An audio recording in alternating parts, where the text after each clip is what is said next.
মালিক আমার বেশি গুসা হয়, মালিক আমার বেশি রাগ হয়। এই জন্য গুসার কারণে নবী বলছেন আল্লাহই তো বিধান, এই জন্য বলছে বন্ধু বন্ধু ওই জেনা করলো, ও ব্যভিচার করলো আমার জমিনে, ওরে খাওয়াইলাম আমি, ওরে পড়াইলাম আমি, এত বড় কায়নাত দিয়ে আমি তাকে লালন পালন করছি, ওরে আমি বলছি তার জন্য আমি হালাল বিবাহের ব্যবস্থা রাখছি, ওরে আমি বলছি তার স্ত্রী আমি ব্যবস্থা করেছি, ওর যৌন চাহিদা আমি আল্লাহ দিয়েছি, ওই নারী আমি সৃষ্টি করেছি, এই পুরুষ আমি সৃষ্টি করেছি, শাহওয়াত আমি সৃষ্টি করেছি, লজ্জাস্থানের চাহিদা আমি সৃষ্টি করেছি, এত কিছু আমার দেওয়া, ও আমার জমিনে আমার দেওয়া জিনিস পেয়ে নাফরমানি করলো।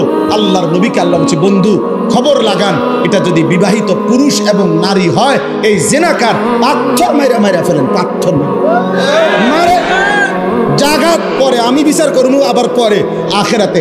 এখন ওয়ালিয়াশহাদ আযাবাহুমা তাইফাতুম মিনাল মুমিনিন, সমস্ত এরকম মজমায় ইমানদার মানুষের সামনে খোলা ময়দানে ওপেন প্রকাশ্যে পাথর মাইরা ওগুলার মাইরা ফেলে। আর অবিবাহিত পুরুষ নারী হলে 100 করে চামড়ার বেত্রাঘাত করেন, যেন এক এক বাড়িতে 100 বছর মনে থাকে। কেন এত? ইসলামী শরীয়তে এর চাইতে কঠোর কোনো শাস্তি নেই।